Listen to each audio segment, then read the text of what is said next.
नमस्कार बच्चों, मेरा नाम विजय लक्ष्मी गर्गद है। मैं कर्नाटका पब्लिक स्कूल कगलीपुरा में हिंदी शिक्षिका के रूप में सेवारत हूँ। बच्चों, मैं आशा करती हूँ कि आप सभी लोग स्वस्थ हैं और पढ़ाई लिखाई में बहुत ही व्यस्त हैं। आज मैं जो विषय बताने जा रही हूँ, जानकारी देने जा रही हूँ कि ये बहुत ही दिलचस्प है और बहुत ही इंटरेस्टिंग है। उससे पहले मुझे आप ये बताइए कि कर्नाटक में अधिक से अधिकतर बारिश होने वाला स्थान कौन सा है? क्या आप गेस कर सकते हैं? बताइए तो सही। जी हाँ, आगुंबे। जैसे कर्नाटक में आगुंबे है बच्चों, उसी तरह भारत में, केवल भारत में ही क्यों, पूरे दुनिया में अधिक से अधिकतर बारिश होने वाला स्थान हमारे भारत में है और उस स्थान का नाम है चेरापूंजी। ये हैं बच्चों प्रदीप पंत जी। इनका जन्म 24 अप्रैल 1941 को हुआ। ಅಂದರೆ ಇವರ ಜನ್ಮ 1941 24ನೇ ತಾರೀಕು ಏಪ್ರಿಲ್ನಲ್ಲಿ ಇವರ ಜನನ ಆಯಿತು। कहाँ पर हुआ? स्थान है उत्तराखंड राज्य के लखनऊ के हल्द्वानी। उत्तराखंड राज्यದ ಲಖನೌನ हल्द्वानी ಅನ್ನುವಂತಹ ग्रामದಲ್ಲಿ ಇವರ ಜನನ ಆಯಿತು। और इनका एक अनुवादित कहानियों का संग्रह है। बच्चों, अनुवादित कहानियों का संग्रह इसका मतलब है ಕನ್ನಡದಲ್ಲಿ ಅನುವಾದ ಮಾಡಿದಂತಹ ಕಥಾ ಸಂಗ್ರಹ। अनुवादित कहानियों का संग्रह है ನ್ಯಾಯ ಮತ್ತು ಇತರ ಕಥೆಗಳು। ಅವರು ಬರೆದಿರುವಂತಹ ಕಥೆಗಳನ್ನು ನ್ಯಾಯ ಮತ್ತು ಇತರ ಕಥೆಗಳು ಅನ್ನುವಂತಹ ಕಥಾ ಸಂಗ್ರಹದಲ್ಲಿ संग्रहिಸಿದ್ದಾರೆ। बच्चों, एक बार क्या होता है, प्रदीप पंत जी है ना, ये एक बार चेरापूंजी जाते हैं और उसी विषय को लेकर एक यात्रा वृत्तांत लिखते हैं। अब आप ये सोच रहे होंगे कि ये यात्रा वृत्तांत क्या है भाई? यात्रा वृत्तांत का मतलब ये है कि ये रहा, जब हम किसी एक विशेष स्थान को देखने जाते हैं अथवा यात्रा के समय जो भी अनुभव हम करते हैं उसका वर्णन लेखन के रूप में यथावत करते हैं ಅಂತ ಹೇಳಿದ್ರೆ, ನಾವು ಯಾವುದಾದ್ರೂ ಒಂದು ವಿಶೇಷ ಸ್ಥಾನಕ್ಕೆ ಹೋದಾಗ, ಪ್ರೇಕ್ಷಣೀಯ ಸ್ಥಳವನ್ನು ಭೇಟಿ ನೀಡಿದಾಗ ಅಲ್ಲಿ ಆದಂತಹ ಅನುಭವಗಳನ್ನು ಬರವಣಿಗೆ ರೂಪದಲ್ಲಿ ಇಡ್ತೀವಿ, ಅದಕ್ಕೊಂದು ಲೇಖನದ ರೂಪವನ್ನು ಕೊಡ್ತೀವಿ। ಯಥಾವತ್ ಕರ್ತೆ ಅಂತ ಹೇಳಿದ್ರೆ ನಾವೇನು ಅನುಭವವನ್ನು ಪಡ್ಕೊತೀವೋ ಅದನ್ನು ಹಾಗೇ ಅದಕ್ಕೊಂದು ಬರವಣಿಗೆ ರೂಪವನ್ನು ಕೊಡ್ತೀವಿ। ಕನ್ನಡದಲ್ಲಿ ನಾವು ಪ್ರವಾಸ ಕಥನ ಅಂತ ಹೇಳಿದ್ರೆ ಹಿಂದಿನಲ್ಲಿ यात्रा वृत्तांत कहते हैं। अर्थ आयता? बच्चों, उसी साहित्य शैली का यहाँ पर एक पाठ है जिस पाठ का नाम है चेरापूंजी से आया हूँ। ठीक है, अब आगे बढ़ेंगे। पाठ का आशय क्या है? पाठ का आशय, ಈ ಪಾಠದಲ್ಲಿ ನಾವು ಏನೇನು ವಿಚಾರಗಳನ್ನ ತಿಳ್ಕೊತೀವಿ, ಏನೇನು ಜ್ಞಾನವನ್ನು ಪಡ್ಕೊತೀವಿ ಅನ್ನೋದೇ पाठ का आशय। इस पाठ से हमें मेघालय के प्राकृतिक सौंदर्य का तथा भौगोलिक परिवेश का ಪರಿಚಯ मिलता है ಅಂತ ಹೇಳಿದ್ರೆ, ಮೇಘಾಲಯದ ಪ್ರಾಕೃತಿಕ ಸೌಂದರ್ಯದ ಬಗ್ಗೆ ತಿಳ್ಕೊತೀವಿ, ಹಾಗೆಯೇ ಅಲ್ಲಿಯ ಸಾಕಷ್ಟು ಭೌಗೋಳಿಕ ಅಂಶಗಳ ಬಗ್ಗೆ ಇಲ್ಲಿ ನಮಗೆ ಜ್ಞಾನ ಸಿಗುತ್ತೆ। और साथ में सामाजिक, सांस्कृतिक तथा धार्मिक व्यवस्था का भी परिचय मिलता है। ಅಲ್ಲಿಯ ಸಾಮಾಜಿಕ ಪರಿಸ್ಥಿತಿ ಹೇಗಿದೆ, ಅಲ್ಲಿಯ ಸಂಸ್ಕೃತಿ ಹೇಗಿದೆ, ಅಲ್ಲಿನ ಧಾರ್ಮಿಕ ವ್ಯವಸ್ಥೆ, ಆಚರಣೆಗಳು, ರೀತಿ ನೀತಿಗಳು ಹೇಗಿದೆ ಅನ್ನೋದೆಲ್ಲ ಈ चेरापूंजी से आया हूँ ಪಾಠದಲ್ಲಿ ನಮಗೆ ಸಿಗುತ್ತೆ ಮಕ್ಕಳೇ। आदर्श वाचन तो बनता ही है ना। चलिए मैं एक बार आपको पढ़ के दिखाती हूँ, ठीक उसी तरह आपको पढ़ना है। बच्चों, पाठ का नाम क्या है? चेरापूंजी से आया हूँ। और लेखक कौन है? प्रदीप पंत जी। मेघालय यानी बादलों का घर, और मेघालय की राजधानी शिलंग एक हरा भरा पर्वतीय नगर जहाँ हर वक्त बादल उमड़ते घुमड़ते रहते हैं। इतना बड़ा स्वच्छ सुंदर पर्वतीय नगर उत्तर भारत में कहीं नहीं है। ऐसा हरितिमा भी शायद ही कहीं देखने को मिले। शिलंग से चिरापुंजी की ओर जाता मार्ग दोनों ओर पहाड़ों और दरख्तों से पटा पड़ा है। यह ऊंचा नीचा सर्पाकार रास्ते को पार करते हुए दिखाई पड़ते हैं बादल, बहती सुहानी हवा और कभी कभी हो जाती है बूंदाबांदी। बूंदाबांदी ಅಂತ ಹೇಳಿದ್ರೆ मಳೆ। बच्चों, यहाँ पर कुछ नए शब्द हैं, आइए थोड़ा जान लेंगे। पहला शब्द है उमड़ना। उमड़ना इसका अर्थ है एकत्रित होना, ಒಟ್ಟಾಗುವುದು। अगला शब्द है ಪನ್ಬಿಜ್ಲಿ, यानी जल विद्युत। ನೀರಿನಿಂದ ವಿದ್ಯುತ್ ಉತ್ಪಾದನೆ ಮಾಡ್ತಾರಲ್ಲ ಅದೇ ಜಲ ವಿದ್ಯುತ್। अगला वर्ड है अंचल। अंचल यानी प्रांत, ಕನ್ನಡದಲ್ಲಿ ಪ್ರಾಂತ್ಯ ಅಂತ ಹೇಳ್ತೀವಲ್ಲ, प्रांत भाग ಅಂತ। अगला वर्ड है बच्चों वर्चस्व, यानी प्राबल्य, यजमानिके प्राबल्य। ओके। अगला वर्ड है प्रपात। प्रपात यानी जलधारा, जलपात। पर्वतಗಳ ಮೇಲಿಂದ ಹೇಗೆ ನೀರು ಧುಮ್ಮಿಕ್ಕುತ್ತಲ್ಲ ಅದನ್ನು ನಾವು ಜಲಪಾತ, ಪ್ರಪಾತ್ ಅಂತ ಹೇಳ್ತೀವಿ। चलिए मैं अब आपको मेघालय की सैर करवाती हूँ। पहला प्रमुखांश है मेघालय यानी बादलों का घर। मेघालय की राजधानी शिल्लंग। चिरापुंजी शिल्लंग से 53 किलोमीटर दूरी पर है। 53 ಅಂತ ಹೇಳಿದ್ರೆ 53 किलोमीटर दूरदಲ್ಲಿದೆ। आप मेघालय देखना चाहते हैं? चलिए ये रहा।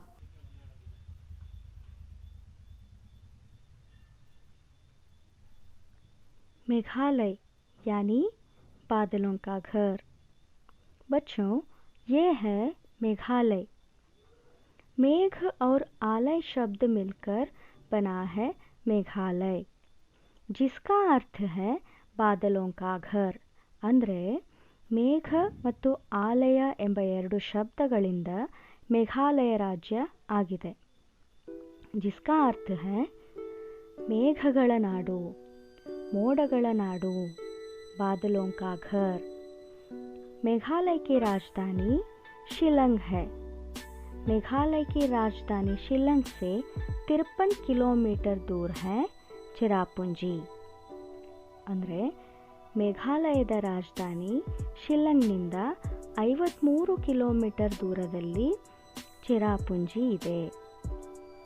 बच्चों, इतना बड़ा, स्वच्छ, सुंदर, हरा भरा पर्वतीय नगर उत्तर भारत में कहीं नहीं है। ನೋಡಿ ಮಕ್ಕಳೇ, ಇಷ್ಟು ಸ್ವಚ್ಛ, ಸುಂದರ, ಹಚ್ಚ ಹಸಿರಿನಿಂದ ಕೂಡಿದ ಪರ್ವತಗಳ ನಗರ ಇಡೀ ಉತ್ತರ ಭಾರತದಲ್ಲಿಯೇ ಇಲ್ಲ। जैसे कर्नाटक राज्य के कोडगु जिले को स्कॉटलैंड ऑफ द साउथ कहते हैं, वैसे ही मेघालय को स्कॉटलैंड ऑफ द ईस्ट कहते हैं। तो ये था मेघालय। अगला प्रमुखांश है पनबिजली का उत्पादन। पनबिजली यानी पानी से बिजली का उत्पादन करना। बच्चों, ये सुनकर आपको आश्चर्य होगा कि मेघालय के जो लोग हैं ना, पानी से बिजली का उत्पादन करते हैं, लेकिन अतिरिक्त विद्युत को अन्य राज्यों को दे देते हैं। ಅರ್ಥ ಆಯ್ತಾ? ಏನು ಅಂತ ಹೇಳಿದ್ರೆ, ಈ ಮೇಘಾಲಯದ ಜನರಿದಾರಲ್ಲ, ಜಲ ವಿದ್ಯುತ್ ಉತ್ಪಾದನೆ ಮಾಡ್ತಾರೆ, ಅದ್ರ ಜೊತೆಗೆ ತಾವು ಬಳಸಿ ಉಳಿದಂತಹ ವಿದ್ಯುತ್ತನ್ನು ಬೇರೆ ಬೇರೆ ರಾಜ್ಯಗಳಿಗೆ ಸಪ್ಲೈ ಕೂಡ ಮಾಡ್ತಾರೆ। पन बिजली यानी पानी से बिजली का उत्पादन। अगला प्रमुखांश है बच्चों, मेघालय 3 पर्वतीय अंचलों में बंटा हुआ है। मेघालय 3 पर्वतಗಳಿಂದ ಆಗಿದೆ। वो है खासी पर्वत, गारो पर्वत और ಜಯಂತಿಯಾ पर्वत। खासी, गारो, ಜಯಂತಿಯಾ ಅನ್ನೋದು पर्वतಗಳ ಹೆಸರು। और इन्हीं 3 पर्वतीय अंचलों से बने हुए हैं 5 जिले। हर अंचल की अपनी अपनी अलग संस्कृति है, अलग अलग रीति रिवाज हैं, अलग अलग पर्व हैं, उत्सव है। क्या आप मेघालय देखना चाहते हैं? ये रहा मेघालय के 3 पर्वतीय अंचल। 3 पर्वतीय अंचलों से बना है मेघालय, खासी पर्वत, गारो पर्वत और जयंतिया पर्वत। बच्चों, खासी, गारो और ಜಯಂತಿಯಾ ಇವು ಪರ್ವತಗಳ ಹೆಸರು। इन्हीं 3 पर्वतीय अंचलों में बंटा हुआ है मेघालय राज्य. बच्चों, अंचल का मतलब है प्रांत. कन्नड़ದಲ್ಲಿ ಪ್ರಾಂತ್ಯ ಅಂತ ಹೇಳ್ತೀವಿ. और इन्हीं 3 ಪ್ರಾಂತों से बना है 5 ಜಿಲ್ಲೆ. ಅಂದರೆ ಹೇಗೆ ಒಂದು ರಾಜ್ಯದಲ್ಲಿ ಜಿಲ್ಲೆಗಳಿರ್ತವೋ ಹಾಗೆ ಈ 3 ಪರ್ವತಗಳನ್ನು ಮತ್ತೆ 5 ಜಿಲ್ಲೆಗಳನ್ನಾಗಿ ಡಿವೈಡ್ ಮಾಡ್ಕೊಂಡಿದ್ದಾರೆ ಪ್ರಶಾಸನಿಕಿ ದೃಷ್ಟಿ से, ಅಂದರೆ ಆಡಳಿತದ ದೃಷ್ಟಿಯಿಂದ. और यहाँ हर अंचल की अलग अलग संस्कृति है, अलग अलग रीति रिवाज है और अलग अलग पर्व है, ಉತ್ಸವ है. ಅಂದರೆ ಈ 3 ಪರ್ವತಗಳಲ್ಲಿಯೂ ತಮ್ಮದೇ ಆದ ಬೇರೆ ಬೇರೆ ಸಂಸ್ಕೃತಿ, ಬೇರೆ ಬೇರೆ ರೀತಿ ನೀತಿಗಳು, ಹಾಗೆಯೇ ಬೇರೆ ಬೇರೆ ಉತ್ಸವಗಳಿವೆ. ಲೇಕಿನ್ एक बात है जो बहुत ही इम्पॉर्टेंट है बच्चों कि यहाँ पर हर कहीं पारिवारिक व्यवस्था मातृसत्तात्मक है, यानी मातृ प्रधान पारिवारिक व्यवस्था. ಅಂದರೆ ಮನೆ ಯಜಮಾನಿಕೆ ಇಲ್ಲಿ ತಾಯಿಯದ್ದೇ ಆಗಿರುತ್ತೆ. ಹೇಗೆ ನಮ್ಮಲ್ಲಿ ಪಿತೃಪ್ರಧಾನ ಕುಟುಂಬ ವ್ಯವಸ್ಥೆ ಇದೆಯೋ ಹಾಗೆಯೇ ಅಲ್ಲಿ ಮಾತೃಪ್ರಧಾನ ಕುಟುಂಬ ವ್ಯವಸ್ಥೆಯನ್ನು ನಾವು ನೋಡಬಹುದು. ಮಕ್ಕಳೇ, इस पारिवारिक व्यवस्था को हम पूर्वोत्तर भारत में देख सकते हैं.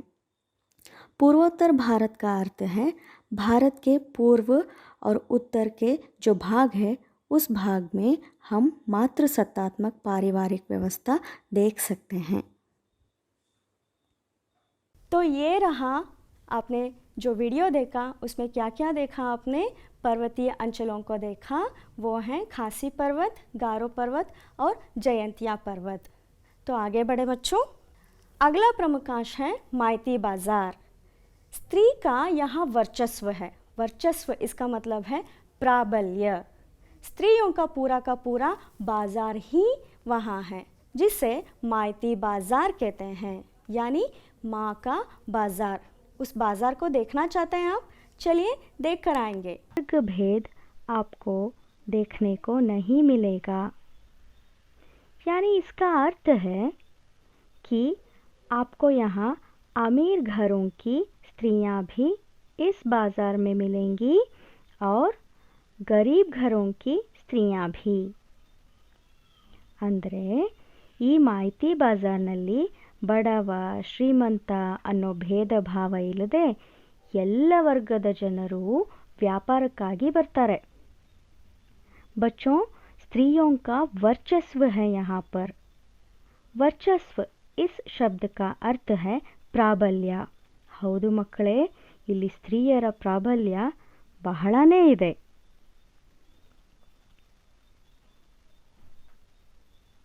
तो ये था माइती बाज़ार. और आगे जाएंगे. अगला प्रमुखांश है बच्चों नौशंग थियांग प्रपात, यानी मासमाई प्रपात. कैसे पढ़ना है? नौशंग थियांग. एक बार रिपीट करती हूँ. नौशंग थियांग प्रपात यानी मासमाई प्रपात. नौशंग थियांग प्रपात जो मासमाई प्रपात से लोकप्रिय है. ऊंचे पहाड़ से सैकड़ों फुट नीचे पानी लगातार बेरोक टोक गिर रहा है. आप देखना चाहोगे नौशंग थियांग प्रपात को? चलिए मैं आपको दिखाती हूँ. ये रहा. बच्चों, मैं यहाँ पर जिस प्रपात को दिखाने जा रही हूँ इसका नाम है नौशंग थियांग जलप्रपात, जो मासमाई प्रपात के नाम से भी लोकप्रिय है. ऊंचे पहाड़ से सैकड़ों फुट नीचे पानी लगातार बेरोक टोक गिर रहा है. ಅಂದರೆ ಎತ್ತರವಾದ ಪರ್ವತದಿಂದ ಸಾವಿರಾರು ಅಡಿಗಳವರೆಗೆ ಜಲಪಾತ ಧುಮ್ಮಿಕ್ಕುತ್ತಿದೆ. नौशंग थियांग जलप्रपात मेघालय के पूर्वी खासी पर्वत जिले के जो चेरापूंजी से लगभग 4 किलोमीटर दूर मासमाई गांव में स्थित है, जिसकी वजह से इसे मासमाई प्रपात भी कहा जाता है. ಅಂದರೆ ಇದರ ಅರ್ಥ ಏನು ಮಕ್ಕಳೇ? ನೌಶಂಗ್ ಥಿಯಾಂಗ್ ಪ್ರಪಾತ ಖಾಸಿ ಪರ್ವತದ ಮಾಸ್ಮಾಯಿ ಎಂಬ ಊರಲ್ಲಿ ಇರೋದ್ರಿಂದ ಈ ಜಲಪಾತವನ್ನು ಮಾಸ್ಮಾಯಿ ಜಲಪ್ರಪಾತ್ ಅಂತಲೂ ಕರೀತಾರೆ. नौशंगथियांग यानी मासमाई जलप्रपात का पानी लगभग 1023 फीट की ऊंचाई से गिरता है, जो 7 अलग अलग भागों में विभाजित होता है. ಅಂದರೆ 1033 ಅಡಿಗಳಷ್ಟು ಎತ್ತರದಿಂದ ಈ ಜಲಪಾತ ಮತ್ತೆ 7 ಭಾಗಗಳಾಗಿ ವಿಭಜನೆಗೊಂಡು ಧುಮ್ಮಿಕ್ಕುತ್ತದೆ. 7 ಭಾಗಗಳಾಗಿ ವಿಭಜನೆ ಆಗಿರೋದ್ರಿಂದನೇ ನೌಶಂಗ್ತಿಯಾಂಗ್ ಜಲಪ್ರಪಾತವನ್ನು 7 ಸಿಸ್ಟರ್ಸ್ ವಾಟರ್ಫಾಲ್ ಅಂತಲೂ ಕರೀತಾರೆ ಮಕ್ಕಳೇ. ಇದು नौशंगथियांग जलप्रपात. तो अब तक आपने जो भी देखा ये था नौशंगथियांग प्रपात यानी मासमाई प्रपात यानी 7 सिस्टर्स वाटरफॉल. आगे बढ़े, चलो ठीक है. अगला प्रमुख अंश है बच्चों पहाड़ियों के लोग. जो पहाड़ में रहते हैं ना वो लोग, पहाड़ियों के लोग. उनका प्रमुख नृत्य है नोंगक्रेम. नोंगक्रेम उनका प्रमुख नृत्य है. जयंतिया पहाड़ियों के उत्सव का नाम है बेहडेन खलाम. बेहडेन खलाम. चलिए मैं आपको नोंगक्रेम डांस भी दिखाती हूँ और बेहडेन खलाम उत्सव भी. ये रहा. जयंतिया पहाड़ के उत्सव का नाम बेहडेन खलाम है. बच्चों, बेह इसका अर्थ है मुक्त होना. डेन इसका अर्थ है वुड, मರದ ದಿಮ್ಮಿ ಅಂತ. खलाम इसका अर्थ है प्लेग. टोटली बेहडेन खलाम का अर्थ है बुराई से मुक्त होना. इस त्योहार का मुख्य उद्देश्य ये है कि अच्छे स्वास्थ्य और फसल के लिए भगवान से प्रार्थना करना है. नोंगक्रेम त्योहार एक विशाल कृषि उपज और लोगों के कल्याण के लिए अच्छाई का आशीर्वाद लेने के लिए मनाया जाता है. मेघालय राज्य में रहने वाले लोग साधारण भले ही हों, लेकिन मेहमान नवाजी में वो किसी का भी दिल जीत सकते हैं. यहाँ पर अधिकतर ट्राइबल लोग निवास करते हैं. गारो पर्वतमाला में करीब 6 लाख लोग रहते हैं. इसी में से खासी जनजाति के लोग सबसे अधिक हैं. खासी जनजाति के सबसे खास बात यह है कि यह समाज पुरुषों की जगह महिला प्रधान है, जहां महिलाओं की उत्तराधिकारी होने का विशेष अधिकार दिया जाता है. यहाँ का मौलिनाम गांव केवल भारत का ही नहीं बल्कि पूरे एशिया का सबसे स्वच्छ गांव नाम से प्रसिद्ध है. तो कैसा था नोंगक्रेम डांस और बेहडेन खलाम उत्सव? अच्छा था ना? चलिए आगे बढ़ते हैं. बच्चों, आखिरी प्रमुखांश है प्राकृतिक शिवलिंग और गुफाएं. एक गोलाकार विशाल पत्थर है जो यह एक ಪ್ರಾಕೃತಿಕ ಶಿವಲಿಂಗ है. ತುಂಬ ದೊಡ್ಡದಾದಂತಹ ವಿಶಾಲವಾದ ಬಂಡೆಗಲ್ಲು, ಪ್ರಾಕೃತಿಕವಾಗಿ ನೈಸರ್ಗಿಕವಾಗಿ ಆಗಿರುವಂತಹ ಬಂಡೆಗಲ್ಲು ಇದು, जो प्राकृतिक शिवलिंग है. चलिए उसको भी मैं दिखा देती हूँ. बच्चों, यह प्राकृतिक शिवलिंग है जो भारत और बांग्लादेश के बॉर्डर में स्थित है. देखिए कितना बड़ा प्राकृतिक शिवलिंग है. इस शिवलिंग के पीछे जो छोटा सा रास्ता दिख रहा है ना, जी हाँ, वह बांग्लादेश है. बच्चों, आश्चर्य की बात यह है कि तो ये था प्राकृतिक शिवलिंग और गुफाएं. ಎಷ್ಟು ಕತ್ತಲೆಯಿಂದ ತುಂಬಿತ್ತು ಅಲ್ವಾ ಗುಹೆಗಳು, ಹಾಗೆಯೇ ಪ್ರಾಕೃತಿಕ ಶಿವಲಿಂಗ ಎಷ್ಟು ದೊಡ್ಡದಾಗಿ ಇತ್ತು ಅಲ್ವಾ. तो चले बच्चों, अब मेघालय से वापस तो आ जाइए. अब मैं आपको एक छोटा सा काम देने वाली हूँ. आपको जोड़कर लिखना है. यहाँ पर कुछ शब्द हैं, चलिए देखेंगे. पहला शब्द है कर्नाटक, भारत, माइती बाजार, प्रमुख नृत्य और पर्वत. और यहाँ पर है जयंतियाँ, नोंगक्रेम आगुम्बे, चेरापूंजी और माँ का बाज़ार। एक बार ध्यान से आप देखिए और इसको जोड़ना है। तो चलें, कर्नाटक यानी आगुम्बे।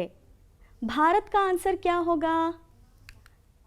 ठीक कहा आपने, चेरापूंजी। माइती बाज़ार, माइती बाज़ार का अर्थ क्या है? क्या है? माँ का बाज़ार। बिल्कुल सही। प्रमुख नृत्य कौन सा है जो मैंने आपको दिखाया था ना? प्रमुख नृत्य है नोक्रेम। पर्वत कौन सा है? वो पर्वत का नाम है खासी, गारो और जयंतिया पर्वत। अब आपको समझ में आया होगा ना? कर्नाटक यानी आगुम्बे, भारत चेरापूंजी, माइती बाज़ार, माँ का बाज़ार, प्रमुख नृत्य नोक्रेम, पर्वत जयंतिया। समझ में आया ना बच्चों? चलिए और आगे बढ़ते हैं। इन वाक्यों को एक क्रम से लिखिए। यहाँ पर कुछ वाक्य हैं, उनको एक क्रम से लिखना है, सही क्रम से लिखना है, रीअरेंज करना है। तो पहला वाक्य है होटल से संपर्क कर कमरा निर्धारित करना। ಫಸ್ಟ್ ಏನು ಮಾಡೋದು? ಹೋಟೆಲ್ಗಳಿಗೆ ನಾವು ಹೋಗಿ ರೂಮ್ಗಳನ್ನು ಬುಕ್ ಮಾಡೋದು. दूसरा वाक्य है छुट्टी लेना, रजे तगोड़ोदु. तीसरा वाक्य है कपड़े सामान वगैरह बांध लेना. चौथा वाक्य है यात्रा स्थल को चुनना. ಯಾವ ಪ್ರೇಕ್ಷಣೀಯ ಸ್ಥಳಕ್ಕೆ ಹೋಗಬೇಕು ಅನ್ನೋದನ್ನು ಮೊದಲು ನಾವು ಡಿಸೈಡ್ ಮಾಡಬೇಕು. बस या रेल में आरक्षण की व्यवस्था कर लेना. बस अथवा ट्रेनಗಳಿಗೆ ನಾವು रिजर्वेशन तगोड़ोदु, सीट बुक ಮಾಡೋದು. तो इसका सही क्रम क्या होगा बच्चों? एक एक करके देख लें. ओके, ये रहा. पहला होगा, पहले आप क्या करेंगे? यात्रा स्थल को चुनना. ಮೊದಲು ಯಾವ ಪ್ಲೇಸ್ಗೆ, ಯಾವ ಪ್ರೇಕ್ಷಣೀಯ ಸ್ಥಳಕ್ಕೆ ಹೋಗಬೇಕು ಅನ್ನೋದನ್ನು ನಾವು ಮೊದಲು ಡಿಸೈಡ್ ಮಾಡಬೇಕು ಅಲ್ವಾ. ಬಾದ್ಮೇ छुट्टी लेना, रजे इधरे रजेनल्ले ಹೋಗ್ತೀವಿ प्रेक्षणीय ಸ್ಥಳಗಳಿಗೆ. बट ಇಲ್ಲ ಅಂದರೆ छुट्टी लेना चाहिए ना. ओके, छुट्टी लेना. और बाद में बस या रेल में आरक्षण की व्यवस्था कर लेना. बस ಅಥವಾ ಟ್ರೈನ್ಗಳಲ್ಲಿ ನಾವು ರಿಸರ್ವೇಷನ್ ತಗೊಳ್ಬೇಕು. ಆಮೇಲೆ ಏನು ಮಾಡ್ತೀವಿ? ಹೋಟೆಲ್ ಸೆ ಸಂಪರ್ಕ ಕರ್ ಕಮರಾ ನಿರ್ಧಾರಿತ करना. ರೂಮ್ ಬುಕ್ ಮಾಡ್ತೀವಿ, ಅಲ್ಲಿ ಹೋಗಿ ಉಳ್ಕೊಳ್ಳೋಕ್ಕೆ ಬೇಕಲ್ವಾ, ರೂಮ್ನ ಬುಕ್ ಮಾಡ್ತೀವಿ. बाद में ಕಪಡೆ ಸಾಮಾನ್ ವಗೇರ ಬಾಂಧ ಲೇನಾ. ಹೋಗೋ ದಿವಸ ನಾವು ಎಲ್ಲ ಬಟ್ಟೆಗಳನ್ನೆಲ್ಲ ಪ್ಯಾಕ್ ಮಾಡಿಕೊಂಡು लगेज रेडी ಮಾಡಿಕೊಂಡು ಹೊರಡೋದು. आगे बढ़ते हैं बच्चों. आखिरी काम है परियोजना कार्य. इस परियोजना कार्य में मैं आपको एक एक्टिविटी देना चाहती हूँ और उस एक्टिविटी का नाम है भारत के प्रमुख नृत्यों की सूची बनाइए. ಇದರ ಅರ್ಥ ಭಾರತದ ಪ್ರಮುಖ ನೃತ್ಯಗಳ ಪಟ್ಟಿ ಮಾಡಬೇಕು, ಲಿಸ್ಟ್ ಮಾಡಬೇಕು. ಹೇಗೆ? ಒಂದು ಶೀಟ್ ತಗೊಂಡು ನೀವೇನು ಮಾಡಬೇಕು ಅಂತ ಹೇಳಿದ್ರೆ, ಭಾರತ್ ಕೆ ಪ್ರಮುಖ ನೃತ್ಯೋं की सूची ಅಂತ ಹೇಳಿ हेडलाइन बरीरी.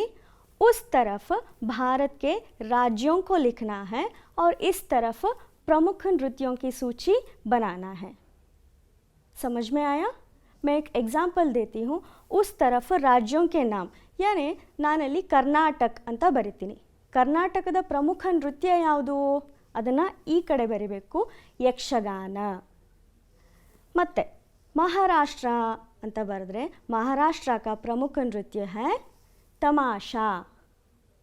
ಆ ಕಡೆ ನಾವು ತಮಿಳುನಾಡು ಬರೆದ್ರೆ ತಮಿಳುನಾಡುನ ಪ್ರಮುಖ ನೃತ್ಯ ಯಾವುದು? ಪ್ರಮುಖ ನೃತ್ಯ है भरतनाट्यम. केरला लिखे तो मोहिनीअट्टम. इस तरह आपको पट्टी बनाना है, भारत के प्रमुख नृत्यों की सूची बनाना है और इस एक्टिविटी परियोजना कार्य को लिखकर अपने अपने अध्यापक को दिखाना है. ठीक है बच्चों? ये तो एक छोटा सा काम है, एक कर लीजिए, 5 मिनट में हो जाएगा. अगला कार्य जो मैं आपको दे रही हूँ वो है गृह कार्य. गृह कार्य में मैं आपको 2 प्रश्न देने जा रही हूँ, छोटे छोटे उत्तर के. पहला प्रश्न है माइती बाज़ार के बारे में लिखिए. मैंने दिखाया था ना माइती बाज़ार. माइती बाज़ार के बारे में 4 या 5 वाक्यों में आप लिखकर अपने अपने अध्यापक को दिखाइए. और दूसरा प्रश्न है चिरापुंजी की विशेषता क्या है. चेरापूंजी की विशेषता के बारे में इतना सा लिखकर अपने अपने अध्यापक को दिखाइए। तो बच्चों, आपको कैसा लगा मेघालय की सैर? मैं आशा करती हूँ कि मेघालय आपको बहुत ही पसंद आया होगा और समझ में आया होगा। धन्यवाद बच्चों।